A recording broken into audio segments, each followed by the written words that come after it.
Hi, I should say before I start, if you hear any shouting of small children, not to worry, not quite sure what's going on, but it seems like the community library has actually moved into our house. So it looks like a lot of the kids are around. So yeah, um, I thought I'd make a quick video. I got a really good question today, and it was off the back of the video about the fear of the village. And a friend of mine sent me a message just asking to explain more about microdosing ayahuasca because it was something that she's never heard of before. So there is actually a tradition of microdosing ayahuasca in Peru, and I think no, it wasn't Breaking Convention. At another psychotherapy, I'll try and find the proper name for what it was. There was a conference last year that I attended, and there was actually a Spanish team that had been doing some trials into microdosing ayahuasca in Spain, and they reported on their findings, which are really favorable.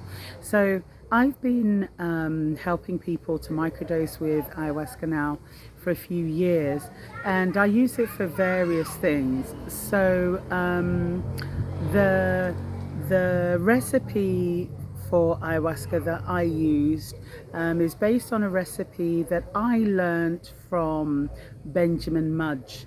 If you look him up, he speaks a lot about ayahuasca for ending bipolar disorder, and that's a very specific recipe where it's 50% chacruna leaves, 50% capi vine, fresh.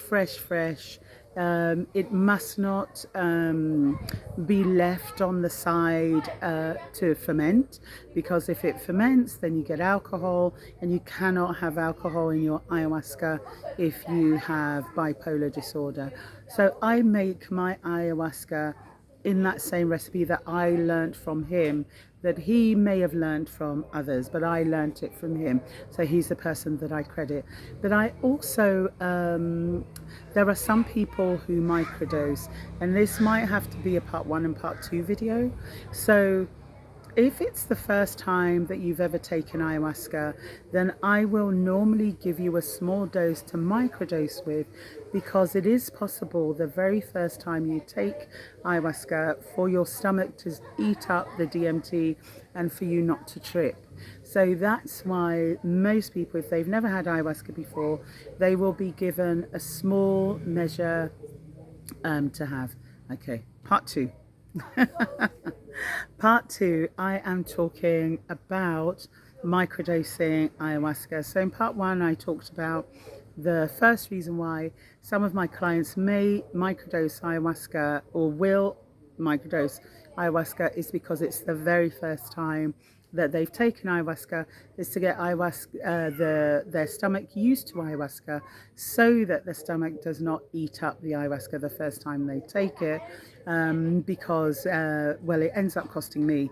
Otherwise, I will have to allow them to come back and take ayahuasca a second time so that they can trip. Hello, more Bethie. Yeah, and yeah, me your video there, Brathas. So my hairdresser, I'll just show you. Hang on, now say hello. Hello everyone. She's coming with her little boy. She's absolutely stunning, and her big boy is also coming up as well. You'll see him go past me. So what was I saying? Yeah, so for Aya, the other reason why I will get people to microdose ayahuasca is just because sometimes what will happen is the first time I speak to them on the phone, the medicine may send me a message that is that this person needs to microdose for a period of time. Or sometimes if people are very nervous, but they have received their own messages to say that they should have ayahuasca, then I will give them different strengths of ayahuasca. So my normal ayahuasca protocol is actually 30% strength, and I will say to people, have a small amount of that early hours of the morning. So if you, let's say, wake up at 6 o'clock normally, I would say set your alarm for 4:30 a.m. Drink it and just go back to sleep or lying down and report to me in the morning what happened. That's one way. Morning. Hello, guys.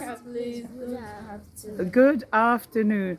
Listen, I will sponsor you your jollof rice for your party, okay? Thank you. No problem. No problem. Are you on your way to Antiflera? Yes. Okay, up you go. So yeah, the children who tend to use the community library told us yesterday that they want to have some kind of a jollof making party. So anyway, I will sponsor that leg of it. But yeah, they're so lovely. Anyway, so where was I? Yeah, so everyone who's never had ayahuasca before, normally that's what I do. I will give you a 30% strength ayahuasca, and you will have a little bit early in the morning one day, and then you'll report back to me what happened for you. And then in the case, hiya, how are you? You are fine, okay. There's the other lot from the library. And then, oh, and here comes the little man. He's so cute. Hello, good afternoon, small boy. Hey, look at him. Well, look, taking off his shoes. Okay, you can come. You can come. Go to your sisters. Careful, oh, careful. Slowly, slowly. Slowly. So, anyway. And quite chef fish, you know. They're off to have a look at the fish. There's an exotic fish aquarium here as well. Charlie, where was I? So apart from having the ayahuasca microdose early hours of the morning or late at night, depending on the information that's come through to me, also there are people who are working on complex trauma, people with a diagnosis of bipolar, or have suffered very, very long-term debilitating depression or anxiety or OCD, all of those things. And so sometimes for those people, I may get a sense that actually let's not just jump into full dose, especially sometimes helping people who have come out of complex abuse situations. So then they can feel like they still have control over their body. And also sometimes, let's say someone who can be quite dissociated, it's good for them to maybe just have small amounts of ayahuasca or even mushrooms where they're still in their body, but they can, that's really when people are actively working with the medicine. They are not so gone that all the information is coming through is kind of from the medicine realm, but they're actually very much in their bodies, aware of what's taken place, and are being healed slowly and on a slower basis, where they're being given a lot of realizations. So for them, it's a more in your mind kind of stuff where they're getting a lot of ideas, they're understanding what's being healed. So in that way, it really, I would say, the exact course of action in terms of how much or the strength of ayahuasca that is given very much depends on the work one wants to do and the time that we have to do that work in. obviously for me, because in Ghana, I do have a place that people can stay, or there's lots of hotels near here because we're near the sea. It's a lot easier for me to work with people who have a lot more complex needs, especially if somebody is scared that they could have a psychotic break or just a fear break. It's a lot easier if we are in Ghana, really. And with such clients, I'm also guided very much by the medicine and experience. So if somebody approaches me with something I haven't dealt with before, I do not find it difficult to say to them, do you know, give me time. And the next time I go in, that is take medicine, I will ask the medicine, um, should I work with this person? What do I need to do? What do I need to know? And then I will be guided by that. I'm trying to think, has there ever been someone I've been told, no, don't work with? I think the only time that's really happened, it wasn't I was guided not to work with them. It's just when I spoke to them and we were talking through why they wanted to take the medicine, they were not suited to me. I prefer to work with people who know what it is they want to work on.